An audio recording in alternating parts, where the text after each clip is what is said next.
8편 11절에서 16절입니다. 우리 같이 합독하시겠습니다. 11절 시작.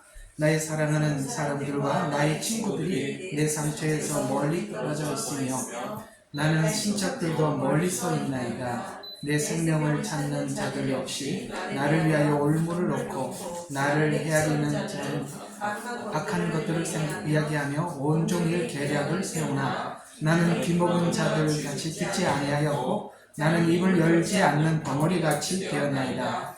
이렇게 내가 듣지 못하고 입에 책망함이 없는 자같이 되었나이다.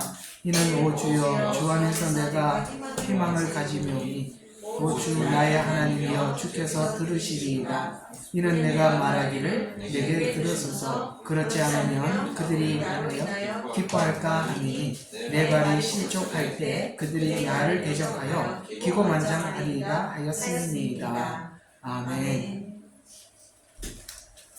이전에 한번 여러분들에게 시편을 강의하면서 주제를 극한 훈련이라는 주제를 한번 잡고 말씀을 드린 기억이 있습니다. 여러 가지 주제를 생각해 봤지만 이 주제가 너무나도 어울릴 것 같아서 이게 극한 훈련이라는 주제로 여러분들과 함께 나누어 보도록 하겠습니다. 이렇게 유튜브에다가 주제를 올려놓으면 약간 좀 듣고 싶은 이야기들은 많이들 듣더라고요. 그거 말고도 다른 것도 많이 들으셔도 되는데 오늘은 좀 극한 훈련 이야기 좀 한번 해보겠습니다. 어쩌다 보니까 어제 제가 훈련소 이야기를 한번 했죠. 훈련소는 군인을 만드는 과정이다 보니까 아주 독한 그 훈련을 받았던 소대장들이 앞장서서 훈련을 시켜야 됩니다. 그런데 그 훈련을 시키는 소대장은 사실 우리 훈련병들이 받는 극한 훈련에 몇 배가 되는 훈련을 통과를 해봐서 훈련을 시키면서도 이 정도면 어느 정도 힘들겠다 알고 교육을 시키거든요. 만약에 그런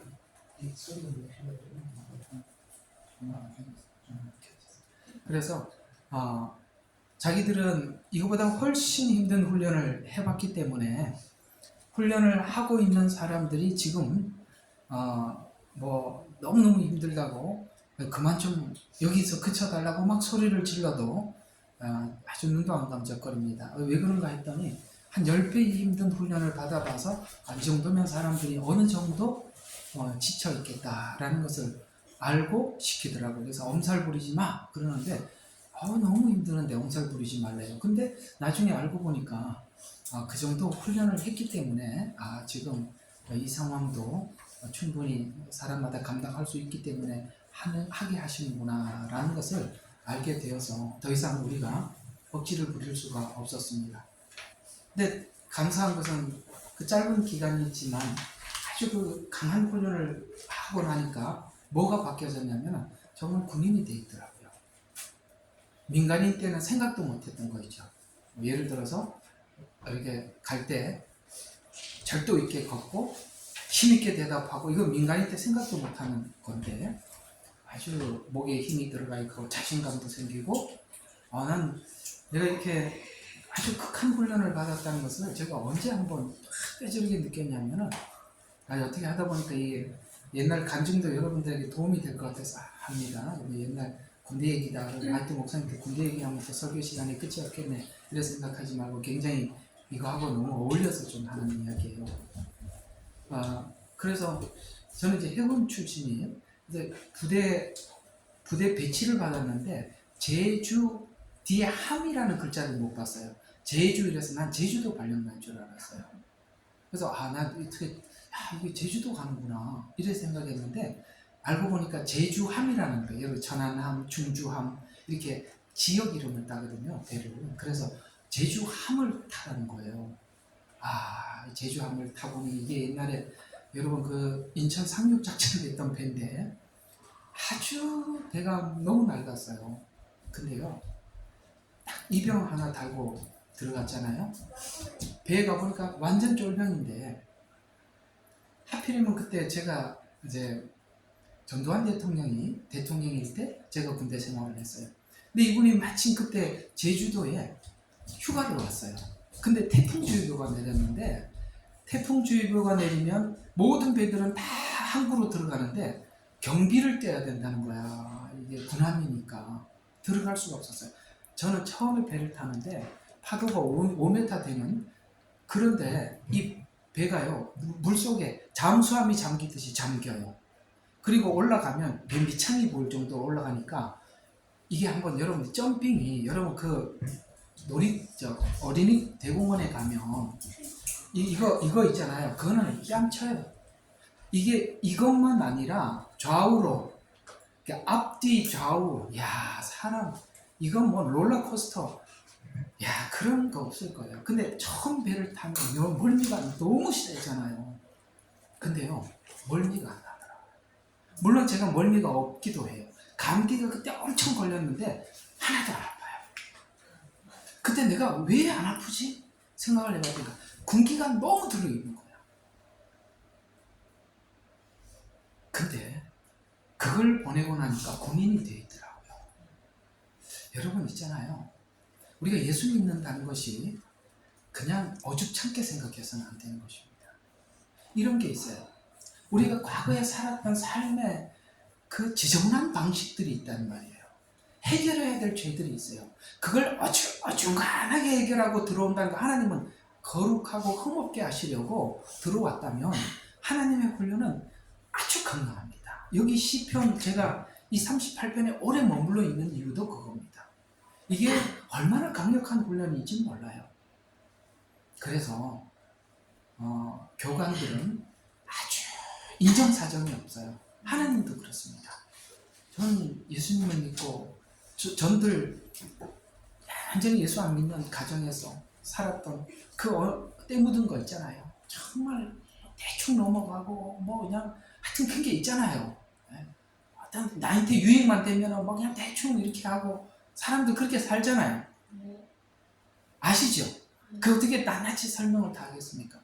근데 그런 옛날에 살았던 어떤 습성들이 계속 마음에 남아있는 거예요. 유혹하고. 나는 주님을 만나서 감격하는 걸로 다 끝난 줄 알았는데, 하나님이 그건 만남의 시작이고, 만남의 시작에 불과하고 하나님이 요 이 땅 하는데요, 이야, 인정사정, 이렇게 인정사정이 없어요. 나는 정말 참 힘들었어요. 그 목사님이 훈련을 딱, 내가 보이는 게 너무 많았던 것 같아요. 훈련을 딱 시키기 시작하는데 정말 이렇게 같이 서로 이렇게 얼굴 보고 교회를 다녀야 되나, 이 담임 목사님, 야 이게 뭐 있잖아요. 하여튼 내가 말할 수 없는 게 있습니다. 진짜 너무 힘들더라고요. 정말 도망가고 싶은 생각도 들고요. 내가 몇 번 도망가고 싶었어요. 왜냐하면 처음에 은혜 받을 때는 저 밖에 있던 사람이 들어오니까 진짜 너무 오냐오냐 해준 거예요. 진짜 저 청년 정말 대단하다. 와, 막 이렇게 해서 나는 정말 대단한 줄 알았어요. 근데 어느 교회 갔더니 너무 많은 게 보이는 거예요. 그 목사님은. 그래서 목사님이 가뜩이나 개척교회인데다가 작정하고, 내가 하나 저거 하나 고쳐놓고 만다, 이제 작정을 하시네. 아주 두 팔을 걷어붙이고 시작하시는데, 와, 이럴 수가 있나 싶은 거예요.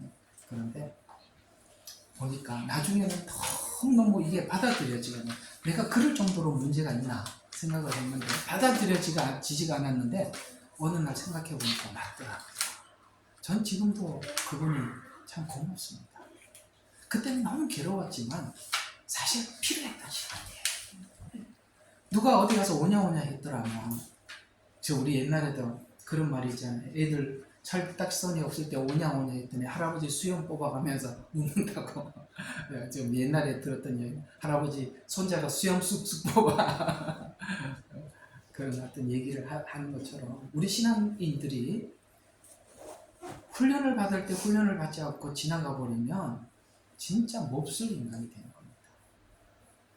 그거 되지 않으려고 하나님께서 오늘 이 38장 같은 이런 과정을 하나님께서 손을 대시는 분들이 계세요.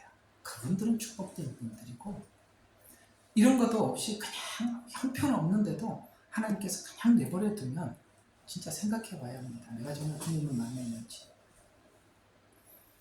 이걸 한번 생각해 봐요. 다윗이 마음에 믿음의 불이 탈 때 이 일을 하지 않았어요. 아시죠? 마음에 불이 탈 때 이 일을 하지 않았다니까요.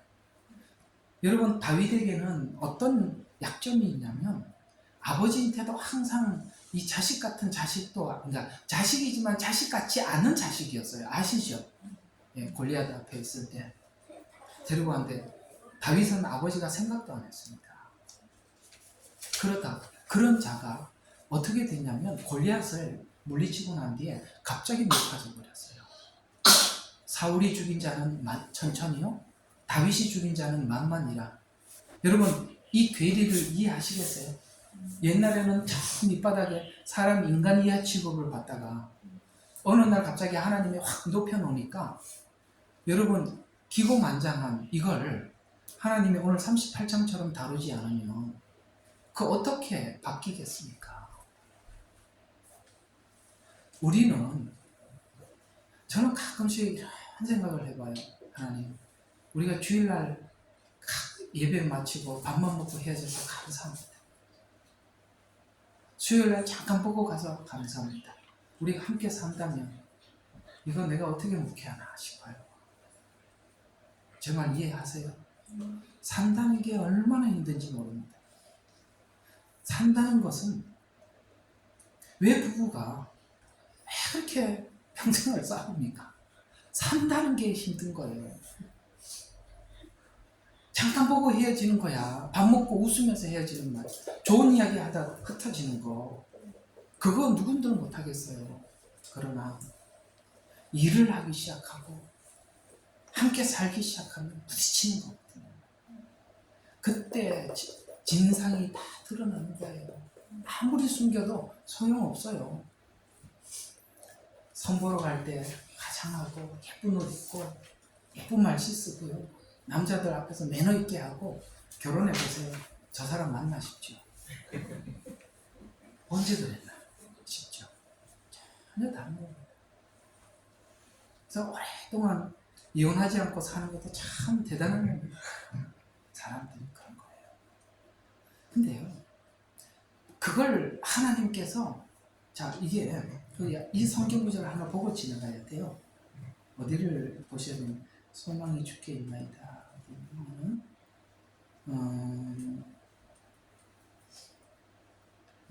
주 하나님 주를 들으시르로다 대적에 기고만장이다. 예, 17절.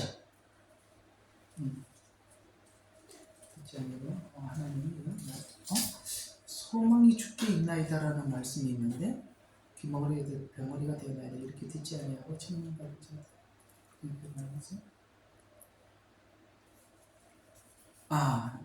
소망이 주께 있나이다 어디 찾았는데 못 찾았고요. 35장 7절입니다. 35장 7절. 9장 7절. 39장 7절입니까? 예. 내가 지금 연결이 되어 있거든요. 38, 39가.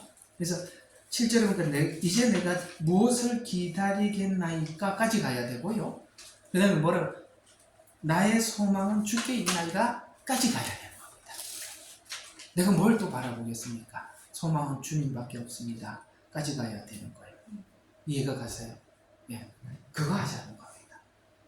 우리는 넘어가야 돼요. 그래서 하나님께서는 소망이 주께 있나이다라고까지 가게 하기 위해서 내 주변에 있는 수많은 사람들 동원을 해서 사람으로부터 실망하게 되고 사람으로부터 미끄러짐을 당하게 되는 이런 모든 과정을 넘어서서 오직 주만을 바라고, 그때 다시 사람을 보면 달라져요.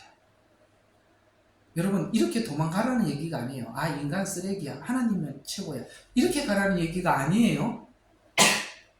하나님을 사랑하고 이웃을 내 몸과 같이 사랑한다, 이것은 불변의 법칙이에요. 그러면 사람 볼 거 없어, 하나님만 바라볼 거야? 라고 하는 것은 잘못 간 겁니다. 주님만을 바라보고 그 자리에 가서 다시 사람을 보게 될 때 사람을 다르게 보게 되는 것입니다. 고개 벗겨지는 과정이 그렇게 힘든 거예요. 왜냐하면 우리는 지금까지 사람과 맞닥뜨려 살아왔고 의존하고 살아왔고 기대고 살아왔었어요. 그리고 사람들을 새롭게 만나면서 뭔가 새로운 또 기대감을 갖기도 했었어요. 근데 그걸 내려놓는다는 것은 우리에게는 아직 그게 받아들이기가 쉬운 이야기가 아니었던 거거든요. 그런 의미에서 하나님은 이 과정을 우리가 극복하기 위해서 정말 극한 훈련이 우리에게 필요하다는 것. 그래서 여러분, 훈련소는 인정사정이 없어요. 그 인정사정이 없는 것은 이상하게 한쪽이 공격을 하면 한쪽은 나를 위로해 줄 사람이 남아있어야 되는데 희한해요. 이 일을 하실 때는 이쪽도 공격하고 저쪽도 멀리 가버려요. 그래서 내가 얘기를 하려고 해도 오늘 내 친척들도 멀리 갔다. 오늘 11절 그 얘기거든요. 한번 보십시오. 나의 사랑하는 사람들과 나의 친구들이 내 상처에서 멀리 떨어져 서 있으며 나의 친척들도 멀리서 있나이다. 이렇게 해서 우리가 잘 봤죠. 이런 시간이 있어야 된다는 거예요. 그래서 이런 이야기입니다. 야곱은 홀로 남은 시간에 자기가 가지고 있었던, 여러분 야곱이 해결해야 될 문제가 있었던 거 아시죠? 야곱에게는 뭐가 있었냐면 어떤 욕구가 너무 누구보다 강렬해. 그렇죠? 형이 가지고 있는 축복권도 욕심이 나고, 그렇죠? 그 다음에 자기가 한번 찍은, 내가 사랑하고 싶어 했던 어떤 대상 누구죠? 라헬. 그걸 악착같이 얻어요. 자기가 원하는 것은요, 수단과 방법을 가리지 않고 취하는 것이, 그게 그가 가지고 있는 정복력입니다. 인간에게 누구나 이게 있어요. 이것이 주님을 만나서 새롭게 되었을 때는 이게 조절이 되는데, 그러지 않으면 조절이 안 되는 거예요. 그것이 하나님의 능력을 힘입어서 더해져 버리는 거예요. 정말 무서운 겁니다.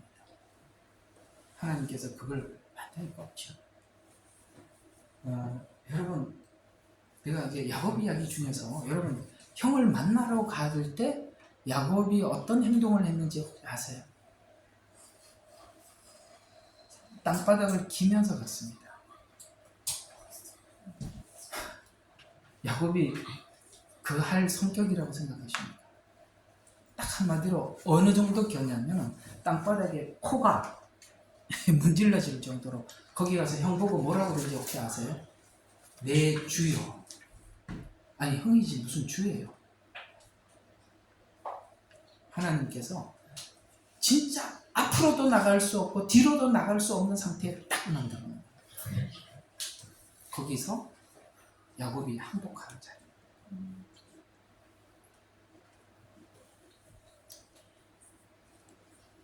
여러분 있어요. 그런 과정이 있어요. 사실은 이게 목양에서 힘든 이야기가 이런 이야기, 이 과정을 설명해 줘야 됩니다. 사실 성도들 중에 이런 과정 속에 이 과정 속에서 답답해서 말씀 들어오신 분들이 교회 많이 있거든요. 근데 그걸 오픈을 못 합니다. 모르겠습니다. 본인이 이런 과정이 있는지 몰라서 오픈을 못 하는지도 모르겠어요. 내가 알더라도 그걸 얘기한다는 것은 쉬운 이야기가 아니죠. 그러나 우리가 이 과정을 넘어서서 소망은 주께 있나이다 라고 주님을 만나고 난 뒤에 우리가 이 공동체가, 교회가 한 가족이 될 때 완전히 다릅니다. 홀로 남아있는 시간, 홀로. 여기 오늘 주제가 뭐다고? 극한 훈련에는 홀로가 있다. 뭐가 있다? 홀로가 있다. 홀로. 오케이? 네, 사람을 쳐다보지 마세요.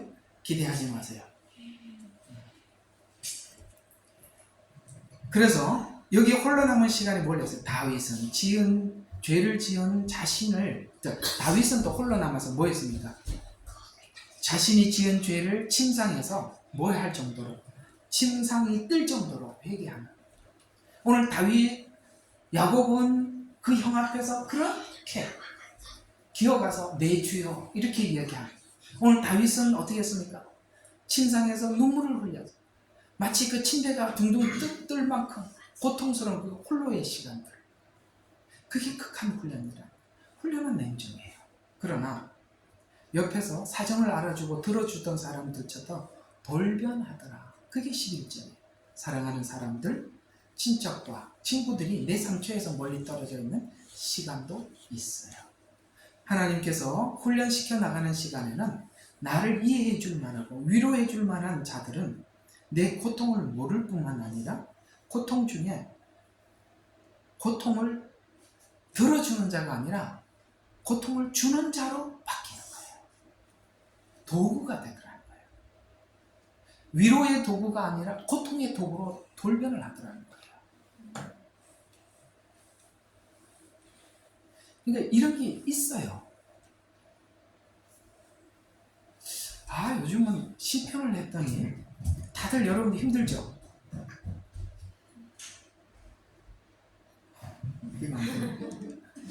네, 그래서 어떤 목사님이 좀 신나는 설교 좀 하라고.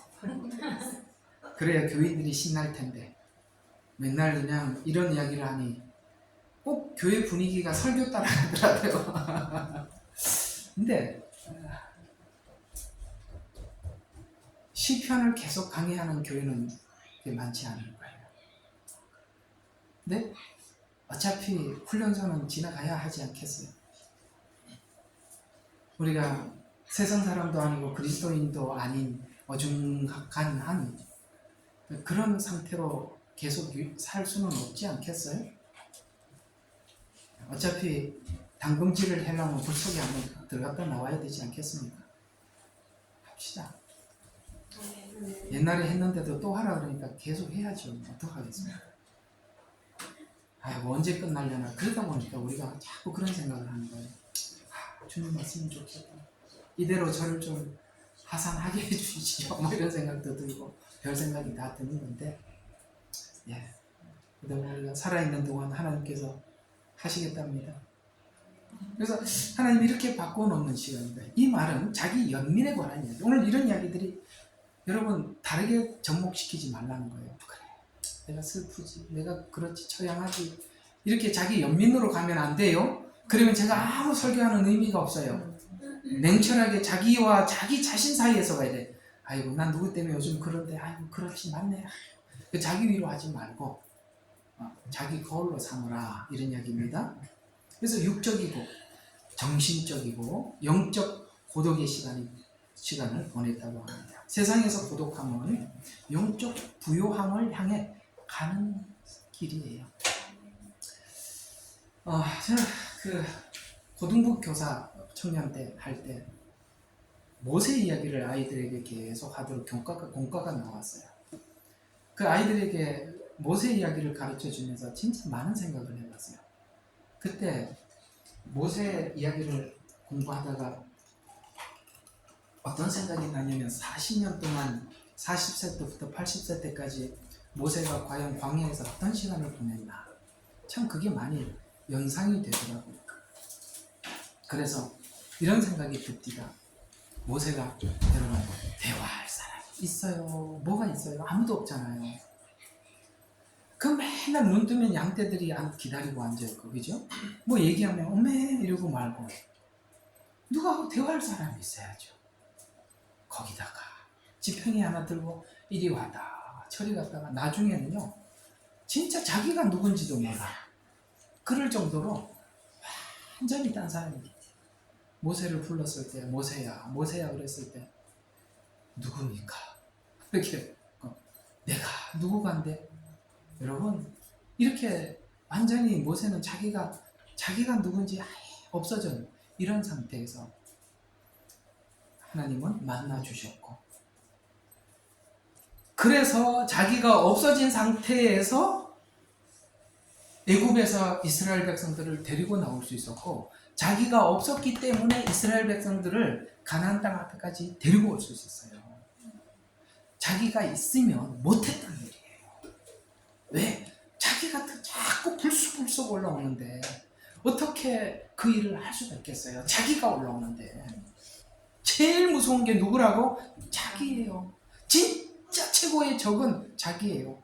사단은 우리 속에 있는 어떤 약점들을 계속 공격해요. 그런데 내가 거기에서 돌이켜서 하나님 앞에 마음을 딱 정해놓으면 더 이상 할 수가 없는 거예요. 근데 내 마음에 갈등이 있으니까 그 갈등을 사단이 자꾸 끌고 가는 거예요. 그걸 우리가 마음을 정해놔야 돼요. 사실 정해놓고 나면 끝날 일인데도 그게 안 되는 거예요. 우리가 살면서 그 다윗을 한번 생각해봐요. 그래도 골리앗을 물리치고 그 다음에 사울이 그렇게 공격을 했음에도 불구하고 하나님을 생각하면서 믿음을 잘 지켜왔어요. 사울에게 신뢰를 하나님 앞에 잘 지켜왔어요. 그리고 난 뒤에 마음에 약간 여유가 생기자 어떤 게 생기느냐면 여러분 마음에 여유가 생기면 뭔가 믿음의 길을 열심히 달려오고 난 뒤에 여유가 생기면 그게 뭔가 내게 호상에 대한 어떤 그런 생각이 드는 거예요. 그래서 다윗은 사실 어떤 부분에서는 이 적군 앞에서는 강했지만 자기의 문제 앞에서는 참 약했었어요. 그래서 이 밧세바 문제가 생긴 거예요. 그리고 이 다윗이 확실하게 이 문제를 해결했다는 이야기를 다윗의 생애 마지막에 이 저자가 다윗의 생애를 쓴 저자가 마지막에 말미에 어떻게 썼냐면은 여러분 그 다른 왕과 다르게 다윗에게 이런 말이 나오잖아요. 다윗이 나이 많아 늙음에 이불을 덮어도 따뜻치 아니한지라. 혹시 읽어보셨나요? 네. 그리고 이 여자 이름이 뭐더라? 하여튼 어떤 처녀를 대신 하지요. 근데 그 끝에 말미에 뭐라고 적은지 혹시 기억하세요? 예, 뭐라고 그러니까 동침치는 아니하였더라. 왜 이야기를 적었어요? 극복했다는 이야기를 하고 있는 거예요. 어떻게 극복했다는 거예요? 침상을 띄우면서 극복한 겁니다. 철저하게 회개하면서 극복하고 넘어간 거예요. 그래서 다윗이 밧세바 사건을 이렇게 마무리했다고 저자는 끝을 내는 겁니다. 얼마나 싸웠죠? 정말 치열한 싸움을 싸운 겁니다. 자기와. 그래서 성경에 보면은 사단이 인간에게 준 세 가지가 있잖아요. 뭐죠? 인간이 가지고 있는 세 가지 약점. 그 사람마다 다르게 있을 수 있어요. 정욕. 또 하나는 뭐죠? 이생의 자랑. 뭡니까? 명예욕. 그 다음에 소유욕. 이게 세 가지가 사단이 인간에게 준 욕망이라고 합니다. 그게 선한 거예요. 그게 우리에게 유혹이라 이 말이에요. 사람마다 그것이 어떤 부분이 누구는 이것이 담겨 있기도 하고 어떤 사람은 저것이 담겨 있기도 한데 그것과 싸워야 되는 거예요. 그것과 다윗은 그걸 극복했다고 이야기해 주는 겁니다. 그걸 극복하는데 얼마나 오랜 시간, 얼마나 괴로움, 얼마나 고통스러운 시간을 보냈는지 모르는 겁니다. 또 다윗은 명예욕을 극복했다는 것을 뭘로 설명하느냐? 누구죠? 압살롬이 반역했다는 얘기를 들었을 때 그가 왕관을 내려놓고 도망을 가지 않습니까? 그에게는 명예욕이 극복했다. 여러분 왜 하나님께서 다윗의 골리앗을 쳐 죽이고 하나님의 영예를 살렸다고 다윗의 마음에 합했다는 것이 아니라 그는 마치 그렇게 싸우듯이 자기 자신과도 싸운 거예요. 그래서 승리한 겁니다. 이 일이 우리 모두가 이 싸움을 하고 있는 중이고 이 싸움이 있음에 대해서 부인하지 마세요. 내가 그러잖아요. 은근슬쩍 넘어가려고 하지 말라. 우리 모두 다 그러자. 그러는 과정 속에 오늘 이렇게 주변에 있는 사람들이 이렇게 하기도 한다. 이런 이야기가 성경에서는 처음부터 언급해 들어왔다는 걸 아셔야 합니다. 아담과 하와의 선악과 사건과 이어서 찾아온 가인의 사건을 또다시 한번 우리에게 언급하면서 이 문제를 성경은 계속 끌고 가면서 다루고 있는 것입니다. 창세기 4장 5절에 보니까 여러분 가인의 이야기죠. 비교의식에서 오는 고립이에요. 여러분 모든 그 죄의 욕망들은 이 비교 의식에서 오는 뭐죠? 상대와 비교해서 오는 어떤 나의 그 비열하고 비참한 이런 형편을 보는 순간 다른 욕구가 생기는 거예요. 비교하지 말라는 거예요. 하나님은 아시겠어요? 예, 비교의식. 그 아이들이 쓰는 언어 속에서도 보면 항상 이렇게 비교하는, 그 애들을 보면 인간이 가지고 있는 그 문제들이 뭔지 애들이 쓰는 언어, 애들과 대립하는, 애들과 애들끼리 싸우는 얘기를 가만히 들어. 그게 본성이라니까요. 얘들은 아무것도 안 다듬어진 거잖아요. 우리는 있으면서도 숨기기도 하고 필요에 따라서 꺼냈다가 숨겼다 하기도 하지만 아이들은 있는 그대로 다 표출하잖아요. 그게 우리에게 해결된 게 아니라 그걸 그대로 안고 사는 겁니다. 비교의식. 여기에서는 누군가는 우월해져야 하고 누군가는 비참해져야 하는 것입니다. 우월해도 문제가 되고 비참해도 문제가 되는 거예요. 그래서 비교의식. 그래서 여러분 하나님께서 뭘 주든 하나님께서 주시는 것을 족한 줄로 여기고 사는 게 여러분에게 주신 지식. 저도 하나님 앞에 딱 그렇게 살게. 저는 정말 희한하게 뭘 안 외워줘요. 나 정말 답답해 죽겠어요. 나도. 안 외워지는 걸 참 정말 아니 뭐 왜 못하냐고 그러는데 진짜 참 이거는 자기만 아는 일이라니까요. 있어요. 사람마다. 누구는 또 수학을 갖다 주면 정말 힘들어하고 있다니까요. 누구마다. 근데 또 반대로 남들이 못하는 걸 잘하는 게 있어요. 근데 이상하게 사람들이 자기가 잘하는 건 잘 생각을 못해요. 못하는 것만 다 약점이 돼 있어요. 그건 낮은 자존감입니다. 그래서 비교의식 때문에 가인은 고립되기 시작합니다. 여러분 이것이 바로 나를 고립시킨다는 걸 아셔야 돼요.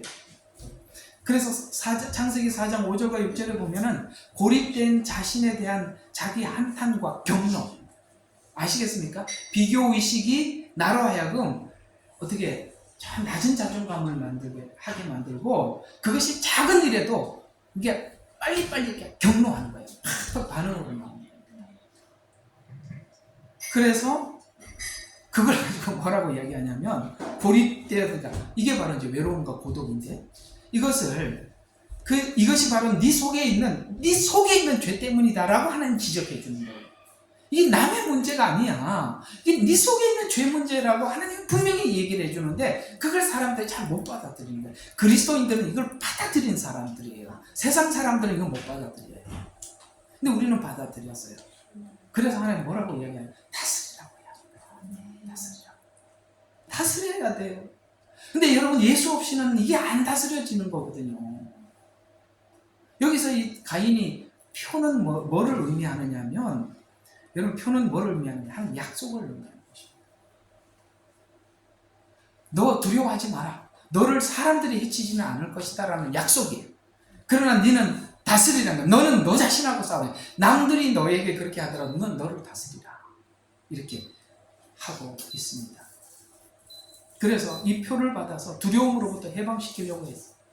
그래서 거기서 헤어나와야 했던 것입니다. 인간의 두려움, 외로움, 고독 이것은 예수님을 만남만이 답. 그분을 사랑하는 것만이 답이에요. 그 외에서 해결된 것은 또 원위치로 또 돌아가는 거예요. 주님과 관계없이 해결된 거는요. 또 그 자리에 지겹죠. 여러분 지겹지 않아요? 옛날에 그 문제 다시 찾아와. 또 원위치 됐구나. 이건 느끼죠. 어떻게 해결돼서 그렇다고요? 주님 없이 해결된 겁니다. 예수님을 만나서 해결돼야 이게 깨끗하게 해결되는 겁니다. 그래서 이 땅에 외롭고 두렵고 그 다음에 고독한 사람들 그것이 이렇게 준비된 사람들에게 주님이 찾아오셨습니다. 예수님께서 이 땅에 오셨을 때 찾아가 만나 주셨던 자들이 세리 죄인 같은 사람. 이들은 사람들로부터 외면당한 사람이고 정말 외롭고 고독하게 살아갔던 사람들입니다. 그래서 만나 주셨고 자신과 이웃으로부터 외면당한 사건들이 뭐예요? 예수님이 찾아가셔서 주님만을 하나님만을 바라보도록 이끌어 주셨다. 이 일뿐만 아니라 더욱더 다윗을 찾는 자들로부터 이런 일이 있는 것뿐만 아니라 다윗을 찾는 자들로부터 무슨 일도 있었다고요? 올무를 놓고 악한 것들을 이야기하며 종일 계략을 세우고 있다는 것을 다윗은 감지를 했었어요. 여러분 이것 더 괴롭지 않아요? 그렇죠. 올무를 놓고 악한 것을 이야기하고 정말 내가 이 문제만 해도 힘들어 죽겠네. 그죠? 반대쪽에 있는 사람들은 이렇게 하고 있다는 것이죠. 여기서 우리가 주님을 못 만나면 더 악랄해져 가고 더 독해져 가는 거예요. 왜요? 사람들로부터 자기 방어가 자연스럽게 생기는 겁니다. 답이 뭐라고요? 주님 만나야 돼요. 주님 사랑하셔야 돼요. 그것만이 답이에요. 다른 거 없어. 제가 뭐 제시해 줄 답이 아무것도 없어요. 그것밖에 없어요.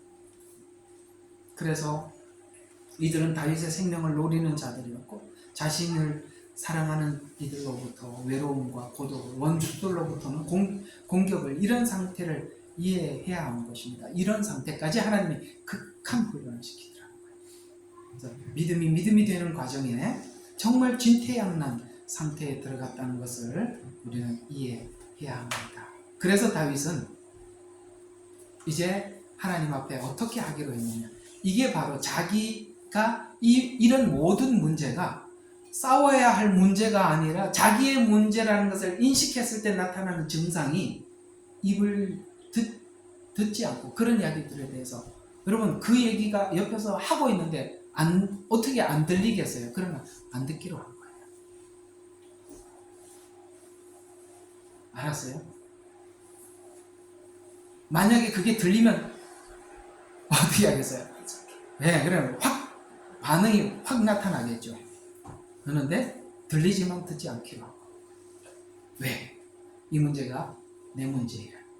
하나님께서 큰 훈련에 하나님이 나에게 시작했다. 그 다음에 입을 열지 않고 그 다음에 책망이 없는 자같이 되었다. 책망이 없는 자같이 되었다는 말은 여러분 이 다윗이 이 시편을 쓸 때 시편 오늘 38편을 쓸 때 그는 영적으로 많은 경험을 해왔고 사람들에게 이렇게 하면 안 된다는 것 그 다음에 이 결과가 어떠한지에 대해서 할 말이 많은 사람이에요. 그런데 우리가 배운 걸 가지고 남들에게 가르치려면 당장 입을 열어서 가르쳐야 되겠죠. 근데 말하지 않습니다. 희한하죠. 말을 해야 되는 거지. 우리가 배웠으면 말을 해야 되는 것 같은데 자기가 자기 훈련을 할 때는 입을 닫는 것입니다. 이유가 뭘까요? 고통이 너무 커서 변론하지도 않았다고 하면서 사악한 자들의 괴계를 들으려 하지도 않고 변론하지도 않았다.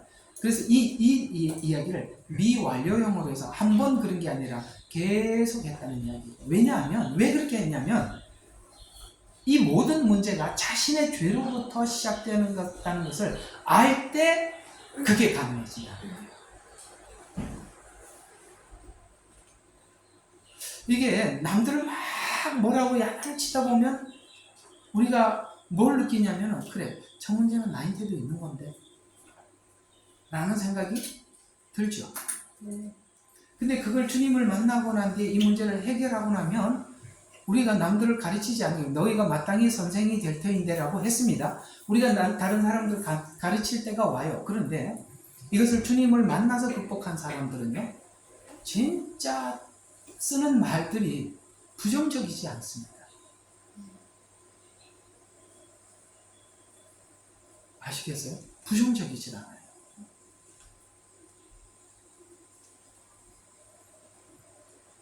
그렇습니다.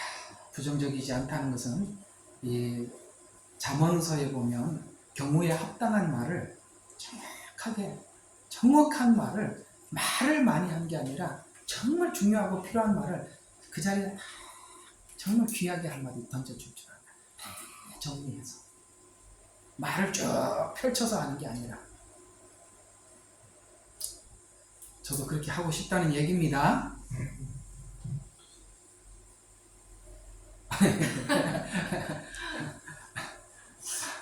저도 훈련 중이라는 얘기입니다.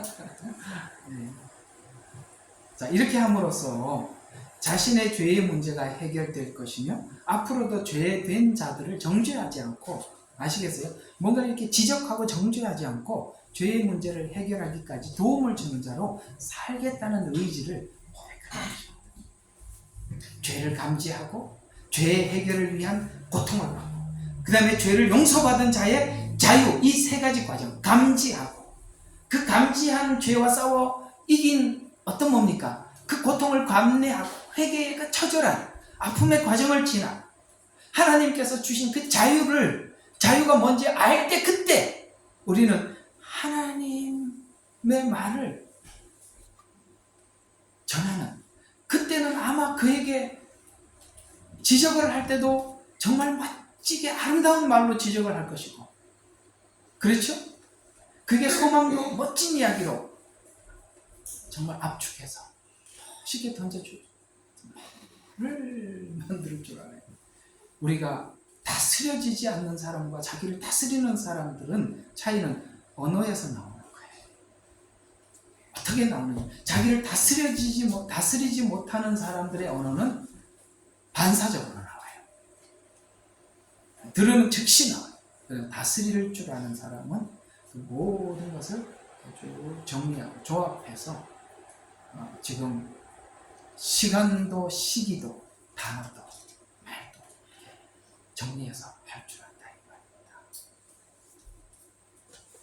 세 가지를 기억해 주세요. 첫 번째 뭐라고? 죄를 감지하고, 그 다음에 그 감지한 죄를 해결하는 고통의 시간을 말해요. 그 다음에 뭡니까? 하나님 반드시 여기에 대해서 용서해 주시죠.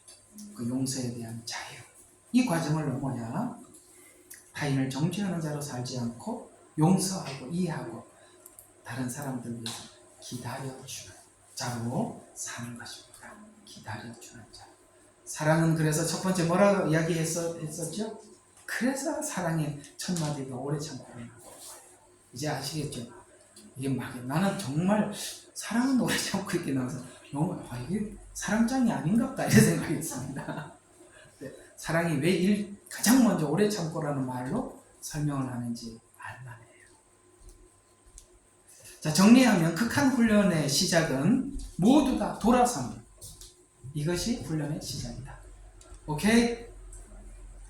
그러면 사람 보고 투덜투덜 거리지 말고 하나님 뭔가 시작했구나 이렇게 받아들일 수 있겠습니까?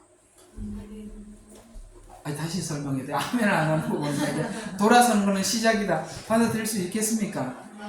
그래서 사람들로부터 이렇게 뭡니까? 낙심을 하셔야 돼요. 예. 그리고 주님 안에서 내 인생을 다시 정립해야 돼요. 그리고 다시 사람을 보면 사람이 다르게 보여요. 예. 그 다음에 더 이상 입을 열지 않겠다.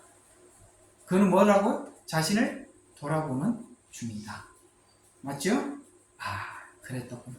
진작에 이거 설교를 했더라면 좋았을 텐데, 한번 경험들을 하고 들으니까 더 이해가 되죠? 보통 이런 걸 경험을 안 하고 들어보면, 그런가? 싶지만, 해본 사람들은, 그거 맞네. 이런 생각이 들 거예요. 맞네. 그래서 하나님께서 그런 것도, 아이고, 참, 그런 걸 쳐다보는 우리도 너무 힘들어요. 자, 계속 봅시다. 왜 이렇게 살아야 하는가? 15절에 나오네요. 주 안에 소망을 가지고 있기 때문입니다. 15절 한번 보시죠. 자, 이는 오 주여 주 안에서 내가 희망을 가지오니. 이쪽에 소망이 다 끊어졌다면 하나님이 저쪽에는 열려 있을 겁니다. 그래서 주 안에, 근데 뭐라고요? 주 안에가 포인트입니다.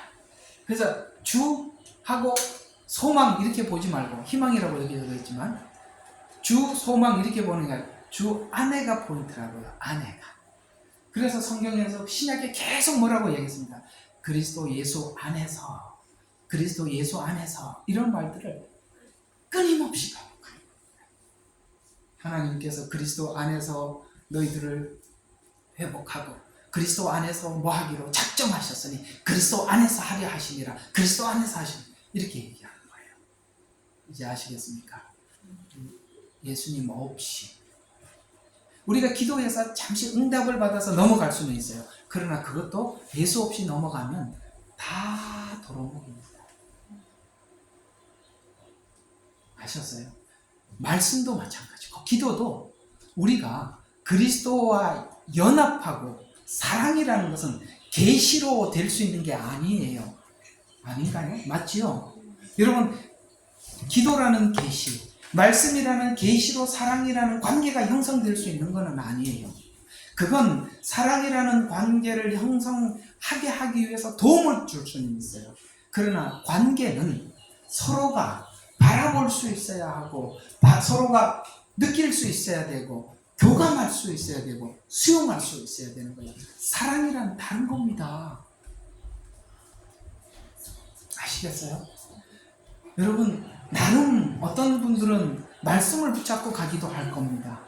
누구는 기도를 붙잡고 갈 수도 있어요. 그러나 그것은 하나의 수단이지 목적은 아니에요. 목적은 뭐라고요? 그리스도 안에 관계가 있는 거예요. 그래서 신앙이 뭐냐고 물을 때 말씀도 아니고 관계입니다. 그 관계를 형성하기 위해서 주는 도움들일 뿐이지 그 자체가 목적지는 아니라는 거예요. 하나님께서 여러분들이 기도할 때마다 뭔가를 주신다면 그걸 붙잡고 예수님을 붙잡으러 가시고 말씀을 듣다가 뭘 붙잡으면 예수님을 붙잡으러 가셔야 돼요. 아 하고 은혜 받았다 하고 끝내지 마시고 그러면 아무 소용이 없어요. 붙잡으러 가자고요. 안에서 그래서 주 안에서 희망을 가졌다는 말은 그를 소망한다는 것이고 소망한다는 것은 기대한다는 것이고 기대한다는 것은 뭐한다? 기다릴 수 있다는 거예요. 소망은 기다리는 거예요. 그렇죠. 지금이야 비행기를 타고 다녀서 그렇죠. 옛날 노래를 한번 보세요. 뭐 항구의 노래, 항구의 이별. 왜요? 멀리 가잖아요. 그러나 그 보내는 사람을 다시 돌아올 때까지 기다리겠다고? 그러지 않습니까? 왜 기다리죠? 소망을 가지고 있습니다. 하나님은 그 어떤 문제를 해결하기 위해서 시간이 필요했던 거예요. 그래서 이 기다림이라는 말이 소망 뒤에 나온 거예요. 소망은 그래서 정말 주님을 소망하는 사람은 기다릴 수 있어요. 그래서 로마서 5장 1절에서 5절에 자주 읊어주잖아요. 환난은 인내를, 인내는 연단을, 연단은 소망을 이루는 줄 알미니라. 이걸 깨닫는 게 우리가 어떻게 설교 한 편으로 깨달을 수 있겠어요? 그러나 우리가 기다릴 수 있는 것은 그분이 우리에게 약속을, 아까 가인에게 뭘 줬어요? 표를 줬어요. 약속을 하고 뭐 하라 그랬어요? 다스리라 그랬어요. 근데 가인은 실패해서 그 후손들이 그 외로움과 고독을 달래기 위해서 음악을 만들고 쾌락을 추구하고 그러잖아요. 그건 실패한 자들의 모습입니다.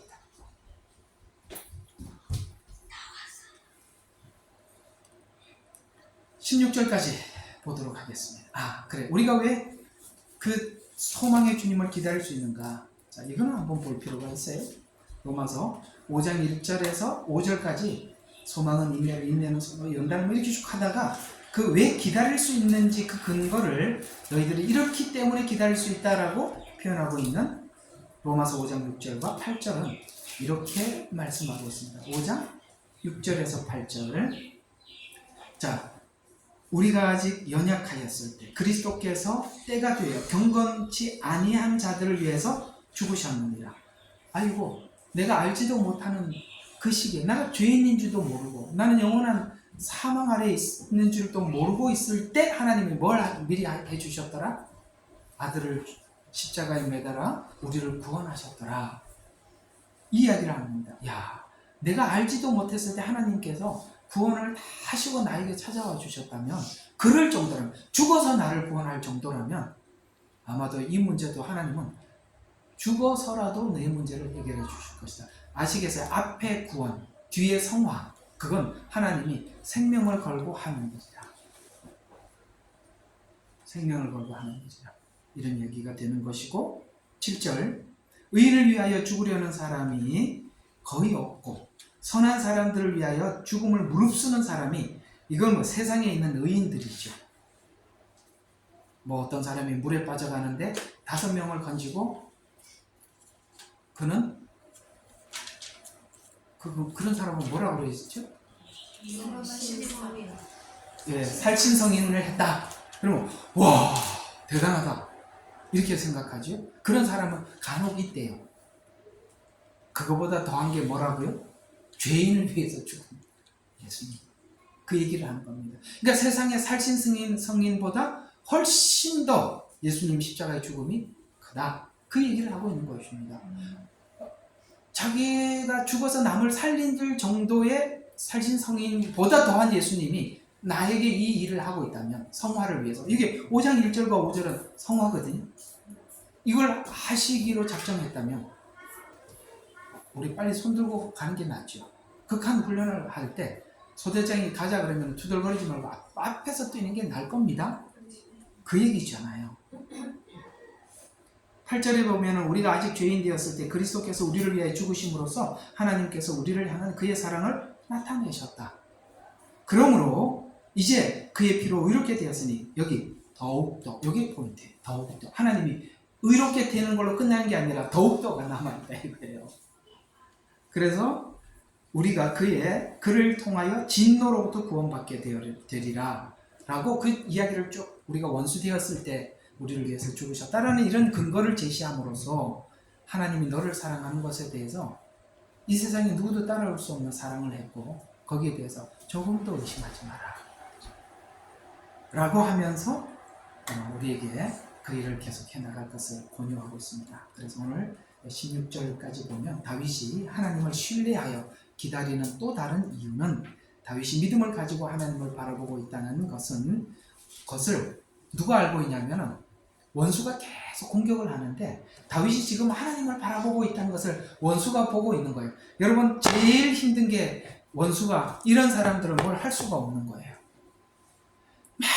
막 우리 약점을 파고 들어와서 막 공격을 하고 막 우리를 막 어떻게 합니까? 막 뒤집으려고 막 그러는데 다윗이 막 입을 꼭 다물고, 이럴 때는 성질도 풀때 경상도 말로 하는 게 제일 나. 막 입 꼭 다물고 주님만 바라보고 착 쳐다보고 있으니까 정말 얼마나 열불 나겠어요.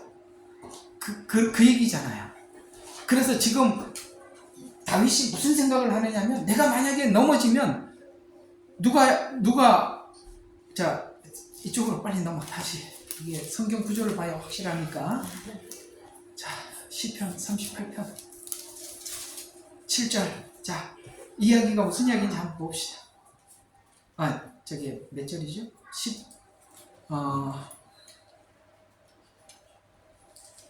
16절. 자, 여기 보면 이는 내가 말하기를 내게 들으소서. 그렇지 않으면 그들이 나로 인하여 실족할 때에, 만약에 다윗이 실족한다면 그들이 나를 대적하여 기고만장해진다. 그 기고만장해지는 하였음이라. 이는 내가 넘어지게 되고 내 슬픔은 계속해서 내 앞에 있음이. 이해가 가십니까? 이게 만약에 넘어지면 이건 계속 가는 거예요. 그리고 하나님도 다윗의 넘어짐으로 인해서 욕을 먹는 거예요.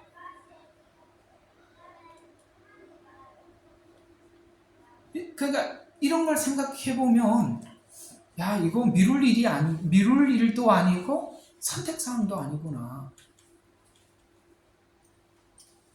할 겁니다. 어쩌면 오늘 이야기들을 좀 정리를 해보면, 하나님께서 우리가 완전히 이렇게 정말 우리가 어떻게 보면 이게 번아웃이 될 정도로 하나님 정말 극한 훈련을 시키시는 거예요. 이게 그래요. 이 훈련을 계속 받다가 보면 더는 못하겠다. 누군들 그렇지 않겠습니까? 그런 생각이 드는 겁니다. 그래서 우리가 애들도 이렇게 보면 우리가 예수님 안 믿는 것도 걱정이지만 믿고 난 뒤에도 근데 우리 끝에 보면 그래요. 자기 훈련 자기가 받는 거고, 그렇죠? 자기 인생 자기가 살아가는 거. 우리가 옆에서 도와주고 챙겨준다고 아는 것도 아니고, 그렇죠? 우리 사랑하는 사람 옆에서 이야기를 해준다고 하더라도 우리가 아는 단계들이 있다는 거죠.